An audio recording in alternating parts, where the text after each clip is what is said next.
Volvemos con la pielonefritis. Doctor, el paciente está con pielonefritis y le he dado fosfomicina. La fosfomicina es de elección en la cistitis. 3 gramos, una sola dosis. Entonces, hoy en día un medicamento de elección. Ok. Pero no se concentra en el riñón. Se concentra en la orina y en la vía urinaria, pero no en el riñón. Y la pielonefritis es una infección renal. Entonces, ¿qué fue? Fue una terapia empírica subóptima, mal elegida. Otra manera, le cogiste cipro, pero le diste 250 miligramos. O le diste endovenoso 200 miligramos. Con función renal normal. Debiste darle endovenoso 400 miligramos. Entonces, ¿fracasa el tratamiento? Probablemente sí fracasa. ¿Y por qué fracasa? Porque no escogiste la dosis adecuada o no escogiste el medicamento adecuado. Otro es la combinación antibiótica inapropiada. Entonces, tengo neumonía. Mi neumonía es de la comunidad con factor de riesgo. Una neumonía con factor de riesgo necesita betalactámico más macrólido. O sea, ¿qué significa eso? Le voy a dar ceftriaxona más acitro. Excelente. ¿Está bien? Es la mejor terapia. Okay. Pero como no tengo acitro, porque los desgraciados no me compran en el ministerio, y me dicen, no, pues dale doxi. Entonces le doy ceftriaxona más doxi. La doxiciclina, ¿me cobertura bien atípicos? Sí, también como acitro, sí. Pero ¿cuál es el problema? Que las tetraciclinas no van bien con los beta-lactámicos. Se interfieren. Entonces van a disminuir su actividad por estar juntos. Interacción entre los dos. Entonces es una combinación inapropiada. Miren ustedes que van a ver N veces pacientes y les van a prescribir ceftriaxona con dosis. ¿Y saben por qué? Porque no hay acitro. Yo digo, pero mándame a comprar al frente. La tableta acitro cuesta 50 céntimos. O anda tú y cómprala. No, porque esa es su dosis. Ahí viene el problema. Entonces no me funcionó, es una combinación inapropiada. Otros errores en dosis y duración. Un paciente le doy tratamiento para una prostatitis, justo hablábamos de eso, para hacerlo más gráfico, ¿no? Y entonces le doy cipro y doxiciclina, tratamiento de elección, ¿ok? Le doy cipro y doxiciclina, porque acuérdense que siempre prostatitis puede tener componente de clamidia, entonces hay que darle cipro con doxiciclina. Y agarro y le doy ya por 7 días. A los 4 o 5 días el paciente tiene mejoría, ya puede sentarse, porque realmente la prostatitis aguda no te deja ni sentarte, ya puede sentarse, ya orina tranquilo, no tiene molestias. Dejó de tomar el día 7 porque le di por 7 días, el día 10 comienza otra vez con dolor. El día 2 está otra vez con fiebre. Entonces el paciente, me equivoqué en que tenía que haberle dado mínimo 2 semanas. Ideal 3 semanas. Habíamos hablado justo de los lugares de difícil difusión. Próstata, uña, ojo, mediastino, ¿no? Sistema nervioso central, hueso. Entonces son los sitios de difícil difusión. Y el mal manejo de la falla antibiótica es, a ver, tengo un paciente con infección urinaria, una pielonefritis. La paciente está con fiebre, náuseas, vómitos. Le pongo ceftriaxona. Aparentemente es una buena elección. Pasa 48 horas y sigue con fiebre. No, aguantemos un día más. ¿Está bien? No. Entonces uno tiene que conocer que cuando el órgano es hiperperfundido, la respuesta debe ser rápida. Entonces yo tengo que esperar Para que un paciente con una prostatitis mejore sus síntomas, entre el quinto y séptimo día recién va a mejorar los síntomas. Y tengo que advertirle al paciente, porque el paciente, ¿qué puede pensar? Se va con su tratamiento y no siente mejoría el segundo o el tercer día, te llama y no le contestas, entonces se va a otro urólogo o se va a otro médico y le cambia el tratamiento y el paciente va a estar fregado, ¿sí o no? Porque le van a estar cambiando por gusto. Y el otro, para no perder el cliente, le va a cambiar. ¿Debería cambiarle? No, no debería cambiarle.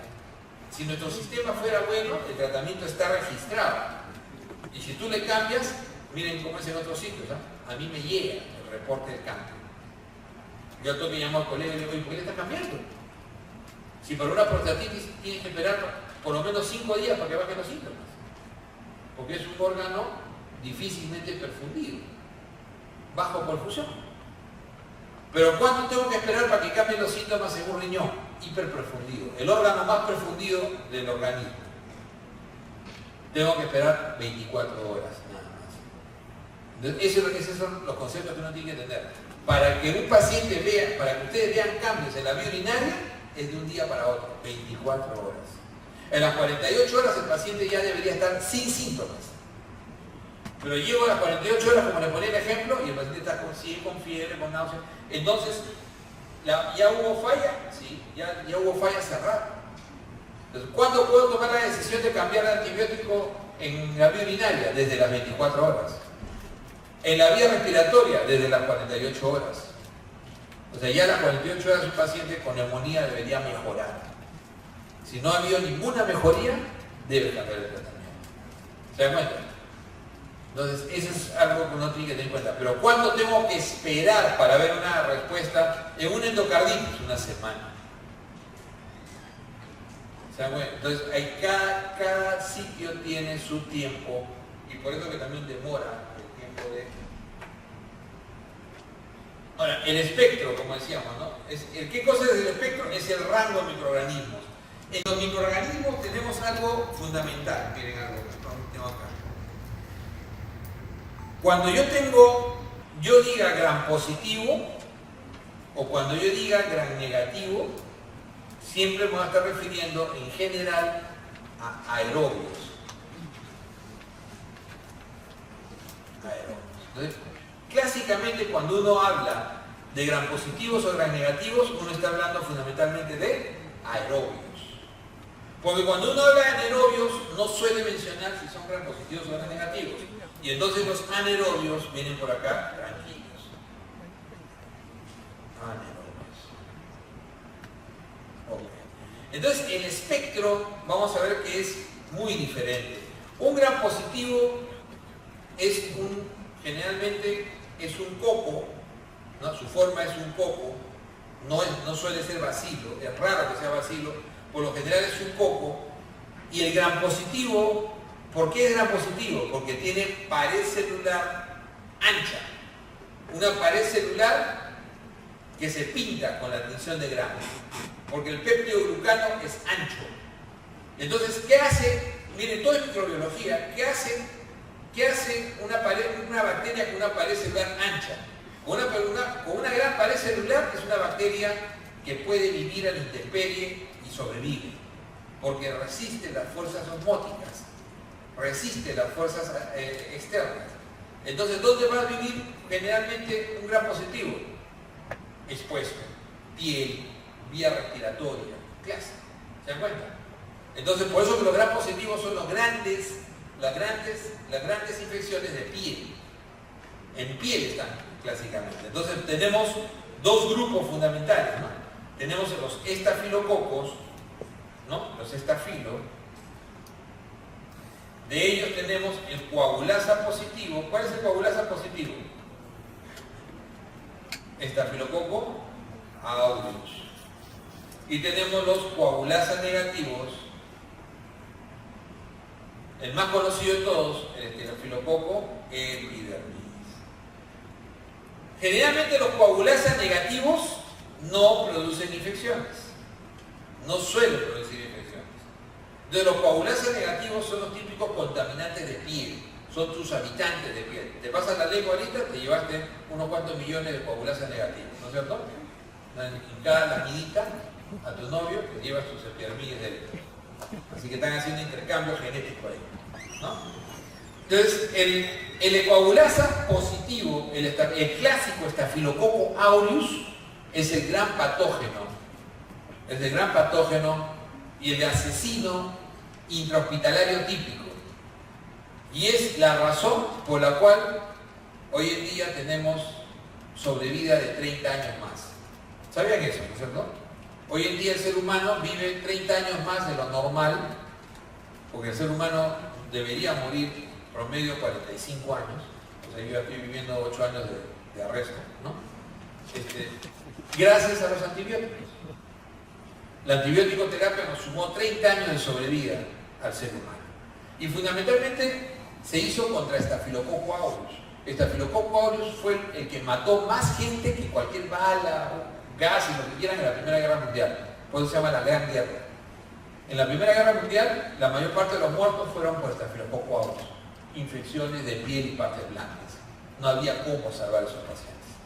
Y entonces Fleming no fue un loco. Fleming fue un tipo, un microbiólogo, no era un médico, que fungió como enfermero de la Primera Guerra Mundial, y lo que hizo fue, quedó tan impactado por la muerte por infecciones que dedicó su vida a investigar las infecciones por estafilococo. Y comenzó a investigar, se llevaba Petri, lo comenzó a aislar, y en una de esas descubrió justamente que un Petri que dejó al medio ambiente, donde creció hongos, había un halo. Y ahí es donde descubre, ¿no?, nuestro primer antibiótico útil. Porque ya las sulfas ya estaban también, paralelamente se descubren las sulfas. Paralelamente. Entonces, el Staphylococcus aureus aparece primero como penicilino sensible. Este penicilino sensible, esta penicilina se usa por primera vez en el año 40. Miren lo gracioso, ¿eh? O sea, Fleming lo descubre en el 28 y recién lo pueden industrializar el 40. O sea, producirlo en forma industrial para poder utilizarlo justo en la guerra. Y al mismo tiempo lo produce Inglaterra, lo produce Estados Unidos y lo produce Alemania. Y solo un año después Japón. O sea, todos tuvieron, por eso que la mortalidad de la Segunda Guerra Mundial fue fundamentalmente balas. Y bueno, y genocidio. Pero ya no hubo esa mortandad por infecciones tan altas. Entonces, el primer estafilo fue penicilino sensible. Pero rápidamente, o sea, el año ya 48, se desarrolla la resistencia y este estafilococo pasó a ser estafilococo penicilino resistente. En ese momento se llamó así, hasta que se descubren los derivados de la meticilina. Esos derivados de la meticilina hacen que este estafilo cambie de nombre a estafilococo meticilino sensible. Este es el estafilococo típico de la comunidad. ¿Y a qué cosa va a ser sensible? A los derivados de la meticilina. ¿Medicamentos de elección? Claro que sí. Oxacilina. Pero la oxacilina tiene excelente actividad. Es más, es un derivado de penicilina de rango estrecho, específico para estafilococo. Específico, pero solamente, por eso se llaman penicilinas antiestafilocócicas. Y tenemos ahí como utilidad las cefalosporinas de primera generación, también altamente útiles la otra elección. Miren que hoy en día se recomienda más cefalosporina primera que oxa, pero nosotros seguimos usando oxa en forma corriente, común. Entonces, estafilococo meticilino sensible. Años después desarrolla resistencia a la meticilina. Estafilococo meticilino resistente. Este estafilococo meticilino resistente requirió un nuevo antibiótico llamado vancomicina. La vancomicina, que en el año 66 se hizo del nombre justamente de vencedor, ahí viene el nombre de vancomicina, vanquish es vencedor. Entonces, vancomicina es el fármaco hasta el día de hoy de elección de estafilococo meticilino resistente. Tenemos otros antibióticos que pueden utilizarse a ese nivel. Linezolid, que es un fármaco también útil que está en el país, puede utilizarse, ¿no?, cuando hay alergia a la vancomicina, pero no debe utilizarse en otras circunstancias. Siempre vancomicina debe ser primera elección. Linezolid, alternativa si hay solamente alergia. Por suerte no en nuestro país, pero en otros países, en el año 2002 apareció el antiafilococo vancomicino resistente. No lo tenemos todavía, por suerte. Por eso es que los fármacos diseñados para este tipo de estafilo todavía no están en el país. Daptomicina, ceftobiprole, ceftarolin, telavancina, ¿no? Son básicamente los fármacos de elección hoy en día. Se usa básicamente la daptomicina, ¿no?, como medicamento hoy en día de elección en el vancomicino resistente. Este no lo tenemos todavía. Esa es la verdadera bacteria llamada Comecardia, que fue así titulada en una portada de Newsweek. En una portada de Newsweek, que lo que pasa es que los estudios de vancomicino resistente salieron todos en un New England clásico. Salieron 3 estudios. Y en ese momento, reporte de casos en Estados Unidos y Canadá, en Japón y en Noruega, Suecia, no me acuerdo qué otro país, Inglaterra. Entonces, los reportes de casos, solamente 6 o 8 casos de reporte de vancomicino resistente. Y entonces eso se llamó, ¿no?, lo llamaron la bacteria Comecardia, y lo pusieron así, le pusieron ese término. Entonces ven ustedes cómo es. Esta es la típica carrera de una bacteria que va haciendo resistencia. ¿Cómo hace resistencia? Hace resistencia produciendo beta-lactamasas. Que la primera beta-lactamasa, cuando se convirtió en penicilino resistente, esta primera se llamó penicilinasa. Entonces la primera es la penicilinasa. Y de ahí se fueron desarrollando diferentes beta-lactamasas. Entonces las beta-lactamasas son los principales mecanismos, no los únicos, son los principales mecanismos de resistencia a los de estas bacterias a los beta-lactámicos. Beta-lactámicos, penicilínicos, cefalosporinas, carbapenems, ¿no?, monobactámicos, etc. Entonces toda la familia de beta-lactámicos. Entonces estos son los típicos gram positivos. Dentro de los estafilococos habíamos hablado de los coagulasa negativos. ¿Qué infecciones producirán los coagulasa negativos? Básicamente, hoy en día los coagulasa negativos están asociados a infecciones por catéteres centrales y endocarditis. ¿Y qué infecciones produce estafilococo? Infecciones de piel y partes blandas, neumonía intrahospitalaria, síndrome de shock tóxico. Esas son las grandes infecciones de estafilo. Infecciones de piel y partes blandas contaminadas, especialmente aquellas que son post-trauma, post-quirúrgicas. Las neumonía intrahospitalaria, la primera causa es estafilococo aureus meticilino resistente, y el síndrome de shock tóxico, meticilino sensible, es un síndrome que se produce en mujeres que utilizan tampones, ¿no?, y pueden producir síndrome de shock, eso se llama síndrome de shock tóxico. Los estreptococos son el otro gran grupo de gram positivos. Y entre los estreptococos tenemos el más patógeno de todos los patógenos en el humano. Este se llama estreptococo grupo A, llamado también gas. Estreptococo grupo A. El estreptococo grupo A o estreptococo piógenes es el patógeno más importante del ser humano. ¿Por qué? Porque es el que produce la faringitis purulenta. Recuerden que la faringitis mayoritariamente es viral, pero un 15% es purulenta. Sumen ustedes toda la faringitis en el mundo y ese 15% es es inmenso. No solamente la faringitis purulenta, también produce las piodermias. ¿Cuáles son las piodermias?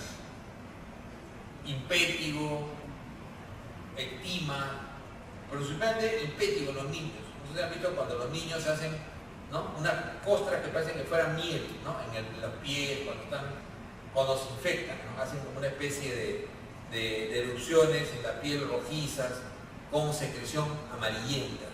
Eso se llama impétigo, ectima. La celulitis en los adultos, todos esos son por estreptococo grupo A, piodermias, celulitis, pero también produce infecciones serias, como por ejemplo la fasciitis necrotizante. La fasciitis necrotizante es polimicrobiana, pero al inicio la causa es estreptococo grupo A. Ese es el inicio de toda fasciitis necrotizante.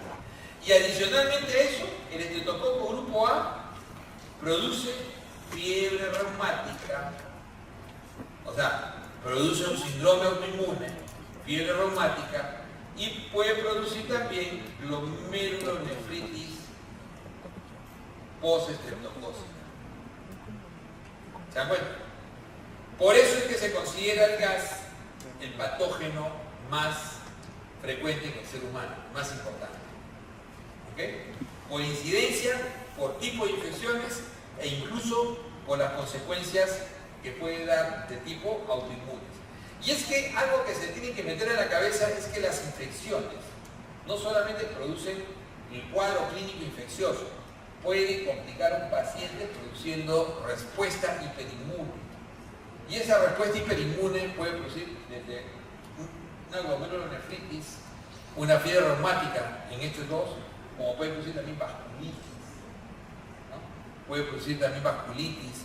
Entonces, en algún momento, no sé si revisamos, ¿no?, el síndrome hiperinmune en el paciente con VIH, ¿no?, cuando empieza a recibir tratamiento. Entonces, hay una serie de síndromes que se asocian al paciente infeccioso. Entonces, acá nomás ven los gran positivos. Miren, hemos visto ya incluso neumonía vía respiratoria, pero existe un estreptococo más, el estreptococo pneumoniae, o llamado neumococo. Otro gran positivo, la causa más frecuente de neumonía en la comunidad. ¿Ok? Entonces, el estreptococo pneumoniae es la causa, o neumococo, es la causa más frecuente de neumonía adquirida en la comunidad. Y es penicilino sensible. Ojo que este es penicilino sensible y el estreptococo también es penicilino sensible. Y hemos visto que estafilo, penicilino sensible, en el mundo se dice que ya casi no existe, pero está reportado en el Perú. Estafilococo penicilino sensible en zonas de la sierra y en zonas de la selva, que son, ¿no?, que son las zonas donde hay poblaciones vírgenes. Esas personas todavía tienen estafilococo penicilino sensible. ¿Ok? Entonces eso es lo que tener en cuenta. Bueno, cuando vayan a Perú, ¿no?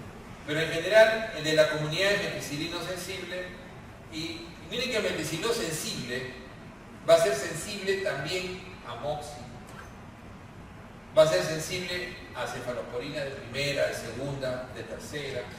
Por eso que es interesante, la comunidad se puede manejar con facilidad el estafilo. En el hospital ya es meticilino resistente, o sea, la neumonía hospitalaria sí es estafilococo meticilino resistente.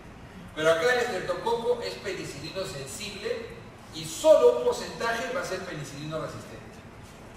Cuando a una vez le pregunten cuál es el tratamiento de elección del neumococo, siempre digan penicilina, salvo que les digan que es resistente. ¿Ok? Si no hay reporte de resistencia, el tratamiento de elección del neumococo es penicilina.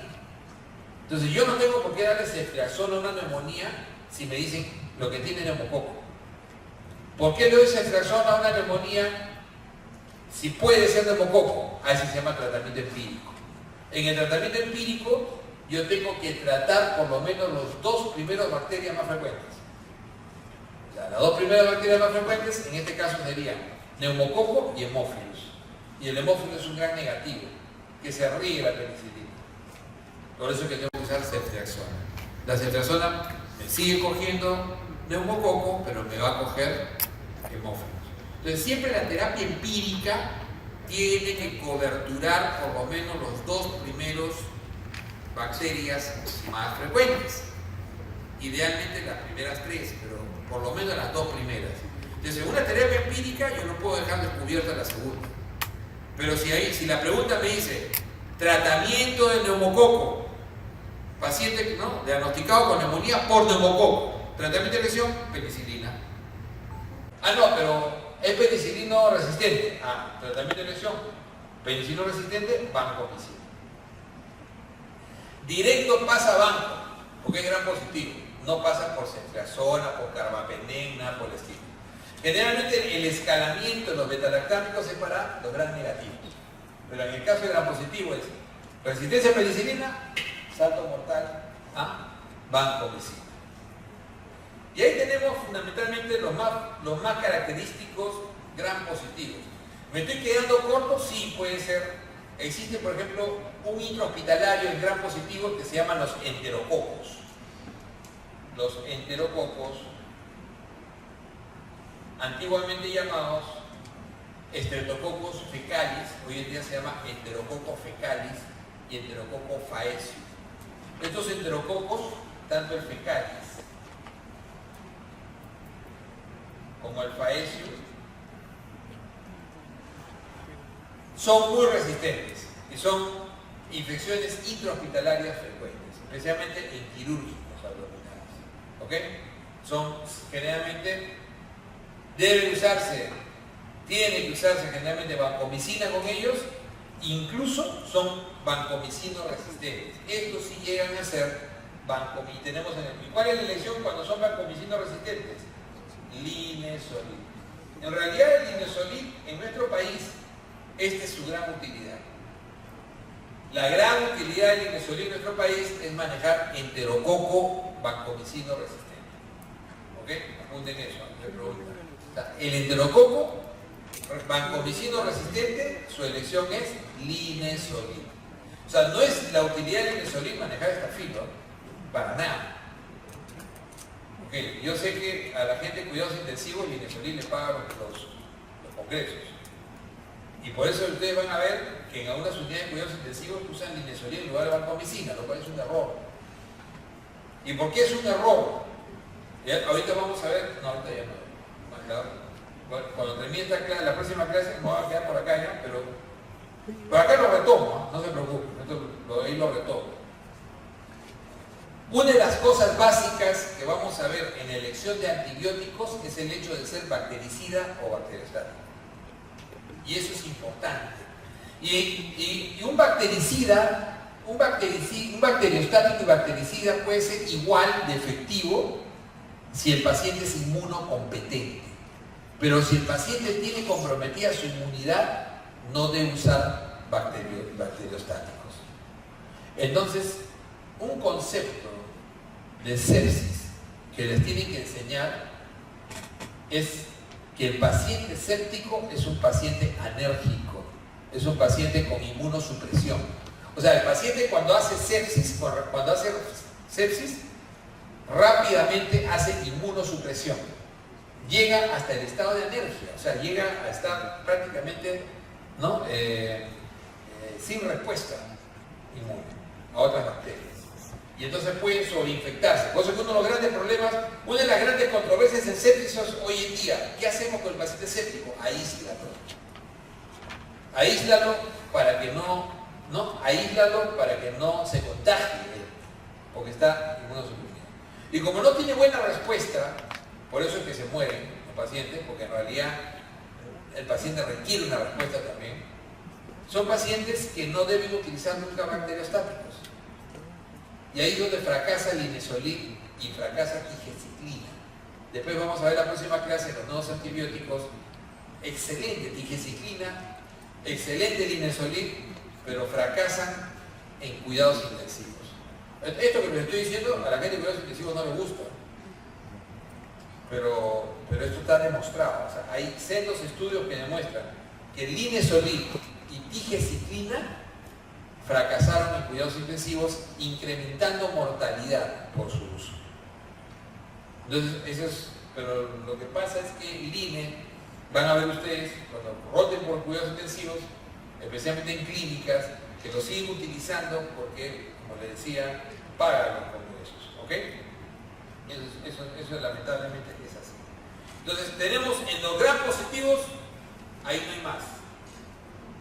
Los gram negativos son bien interesantes, porque en los gram negativos existen las típicas enterobacterias, que ya lo vamos a ver en la próxima clase, pero las enterobacterias, ¿qué cosas son las enterobacterias? Miren que las enterobacterias son la segunda causa de neumonía intrahospitalaria, pero están ahí nomás con estafilo. Las enterobacterias son también llamados bacilos gram negativos. Bacilos gram negativos.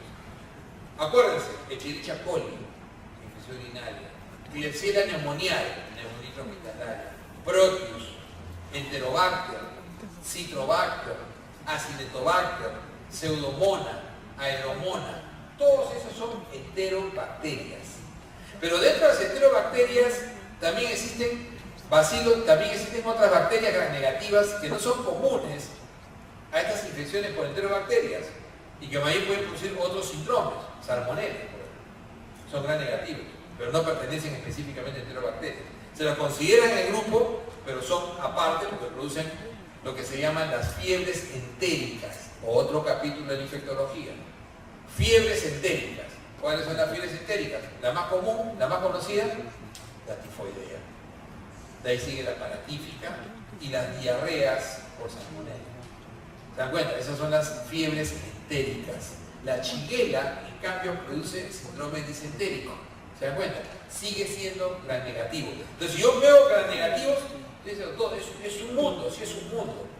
Pero para no hacerse un mundo, uno agarra y dice, todas las enterobacterias, los bacilos gram negativos son los clásicos intrahospitalarios.